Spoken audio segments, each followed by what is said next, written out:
We are consciousness having an experience through a biological computer called the body mind, which allows us to experience a certain range of frequencies that we call the physical world. Now, the stadium in which these people are running their control system is body mind, and it has a frequency range.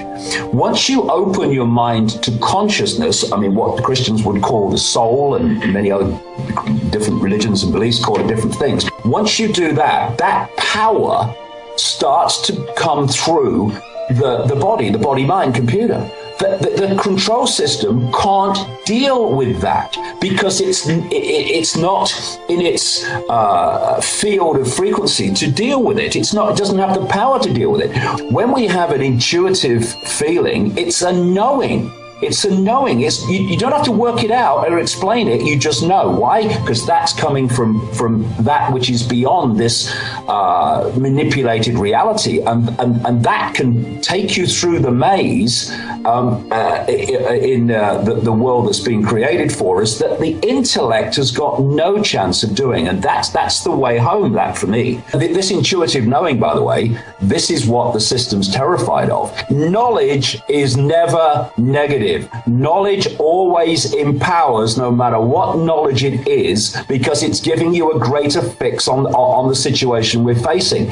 I tell you what's negative: ignorance. Ignorance is negative. That's how we got into this situation. You know, we look out in this tiny frequency range we call visible light, which is barely existing, and we think that everything we see and the human form on Earth is the only one that exists, and it's the only reality. There are multiple infinite realities. We are not our names. We are not our job. We are not our race. We are consciousness having those experiences. And when you remember that, then this incredible power comes into your life, which is just the greater you expressing itself because you've opened your mind and let it in. And then what we call miracles become possible, including what many people would see as a miracle currently, which is bringing this control system down. But it will come down. It will come down. Consciousness will bring it down because it is built on mind. And consciousness and mind are like the sumo wrestler and the two-stone weakling. This is what we need to do. We've got to start running at them, running at the system, ceasing to cooperate with it, ceasing to be intimidated by it, and we'll be amazed. The power that this system has over humanity.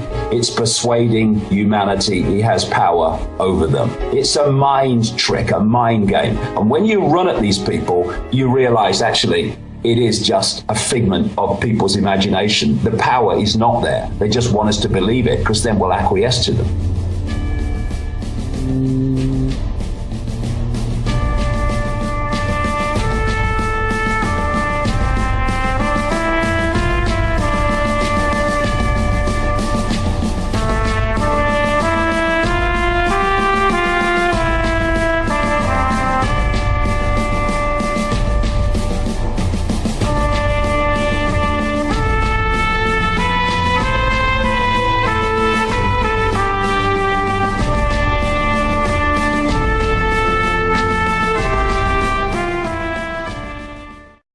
January 22nd, 2015, Eric Schmidt, chairman of the world's change agent, Google, told the elite crowd at Davos that the internet would soon disappear.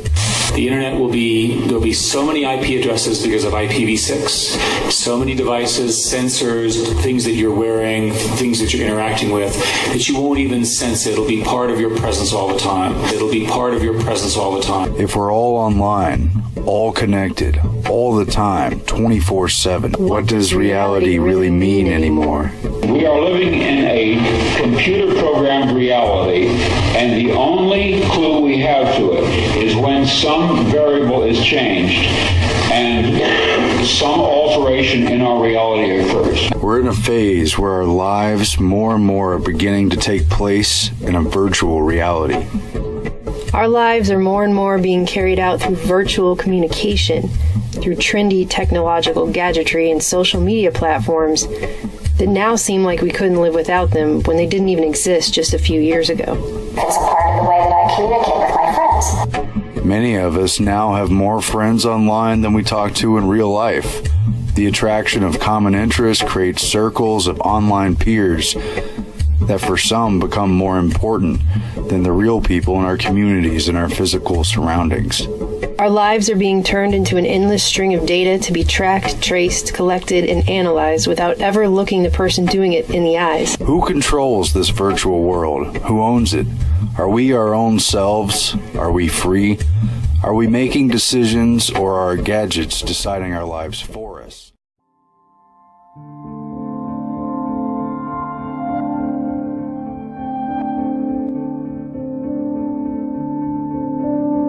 People are out of there now. Then what's in there?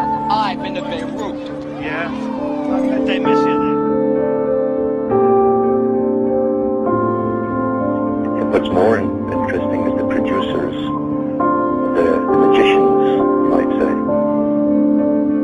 who understand to have a full grasp of what is to be conveyed to the audience, what messages must be imprinted in them, in their minds.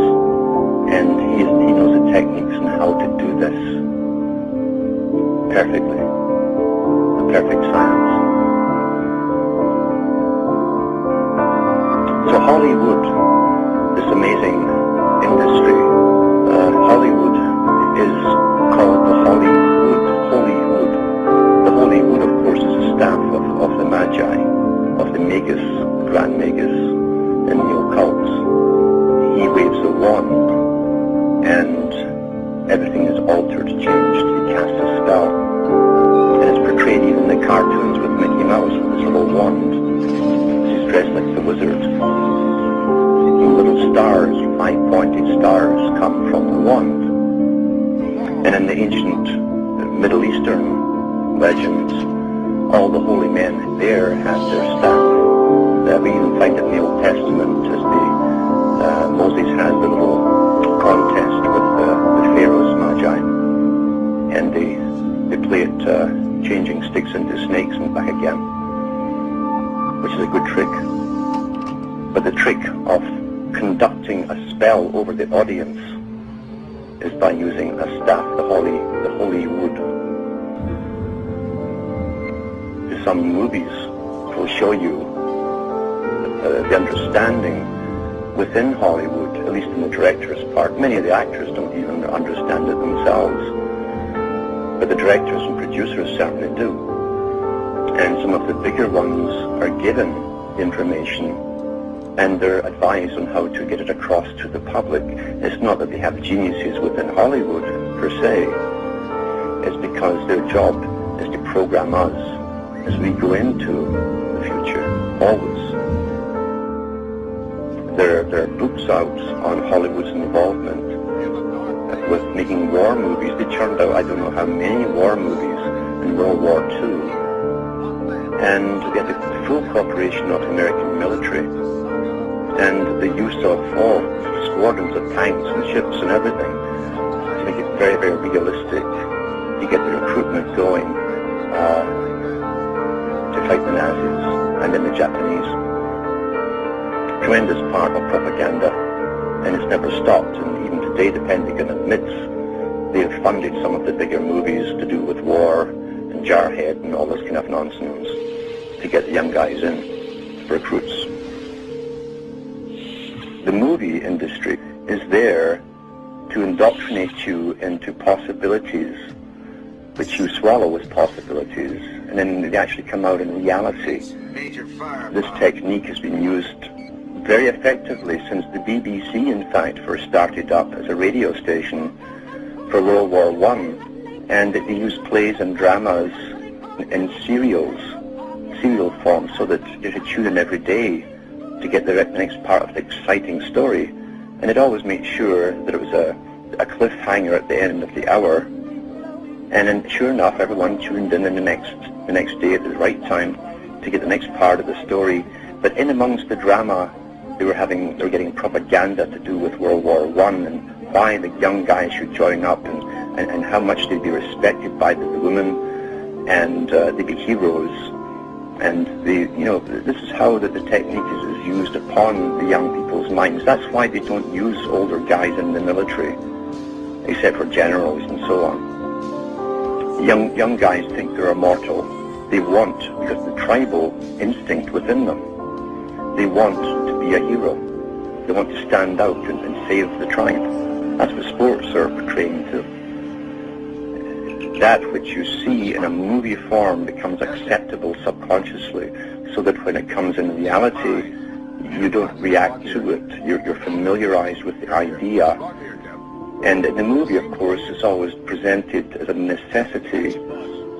And in other words, all the bugs have been ironed out subconsciously in your mind for you. It's been downloaded into you, the whole idea, and why it's done. So, this is Hollywood. We all must try to understand what is happening. We need to try to understand what is happening. And in my humble opinion, ideology is only going to get in your way. Nobody understands what is happening. Not Buddhists, not Christians, not government scientists, not, no one understands what is happening.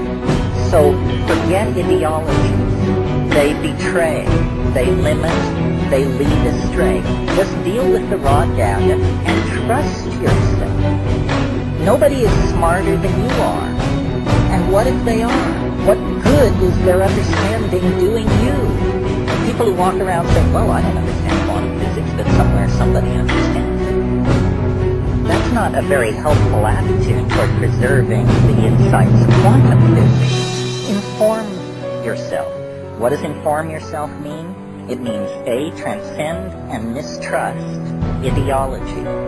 Go for direct experience. What do you think when you face the waterfall? What do you think when you have sex? What do you think when you take psilocybin? Everything else is unconfirmable rumor, useless, probably lies. So liberate yourself from the illusion of culture. Take responsibility for what you think and what you do. This question, is there cause for optimism? The answer is it depends on where you placed your bets.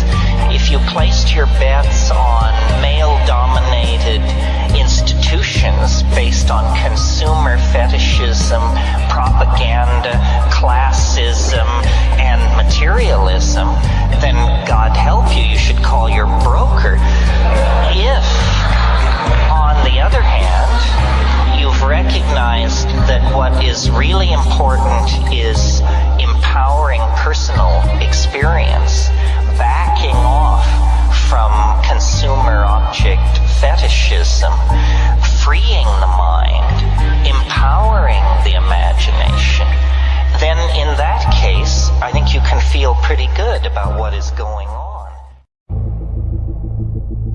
Catalysts to say what has never been said, to see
get it out of the hands of the cultural engineers who want to turn you into a half-baked moron consuming all this trash that's being manufactured out of the bones of a dying world. Where is